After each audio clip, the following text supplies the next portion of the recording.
जय माँ भगवती। आज का ये वीडियो बहुत इम्पोर्टेंट होने वाला है, अंत तक ज़रूर देखें।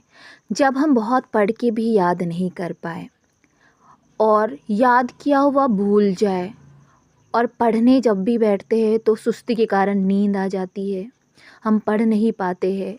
हमारे ब्रेन के 3 भाग हैं जो हमारी स्मृति को बनाए रखते हैं।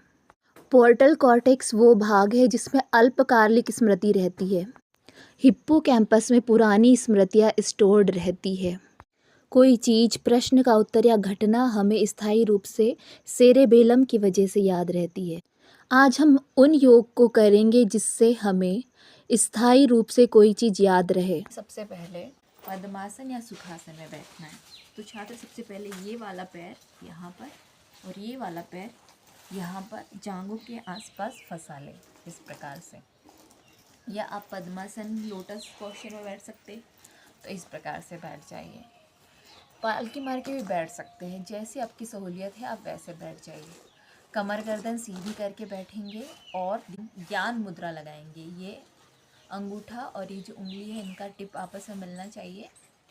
इस प्रकार से कमर गर्दन सीधी करके इस प्रकार से बैठेंगे और आँख बंद करके ओम का उच्चारण करेंगे। पहले लंबी गहरी श्वास लेंगे।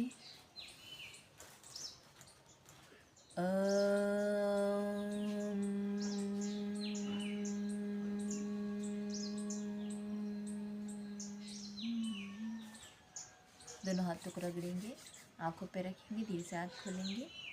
ओम का उच्चारण 3 या 5 बार कीजिए। उसके बाद आपको ये उंगलियों को कानों के ये जो टिप्स है, ये ढक्कन जो कहते हैं, इनको इस प्रकार से दबा लेना है और आंखें बंद करके अपने शरीर इतना दबाना है कि बाहर का साउंड ना आए और आंखें बंद करके अपने शरीर की वाइब्रेशन सुनेंगे। जब कानों को बंद करके हम अंतर्मुख हो जाते हैं तो हमें कई बार डमरू का नाद, ओम का साउंड या अलग अलग प्रकार की ध्वनियाँ सुनाई देती है। उन्हें महसूस कीजिए, उनमें खो जाइए।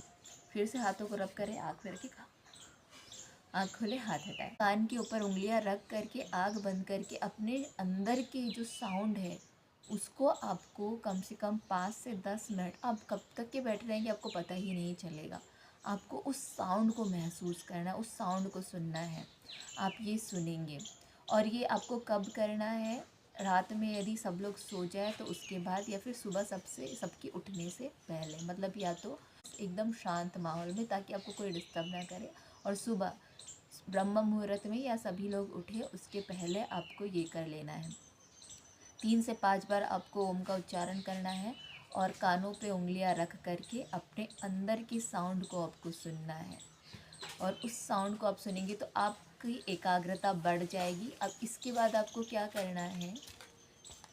जब भी आप स्वाध्याय या अध्ययन करें, जब पढ़ाई करें, तो अपने मोबाइल का डाटा ऑफ कर दें और मोबाइल को किसी और कमरे में रख दें और पुस्तक से पढ़ाई करें।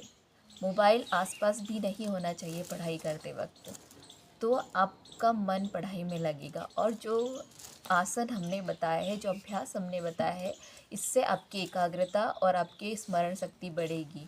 और यदि आप किसी प्रश्न को या किसी चीज़ को याद कर रहे हैं तो उसका 2-3 बार रिवीजन अवश्य करें, क्योंकि हमारे मस्तिष्क में आप एक ही बार कोई चीज़ पढ़ते हैं तो सभी का माइंड इतना शार्प तो नहीं होता।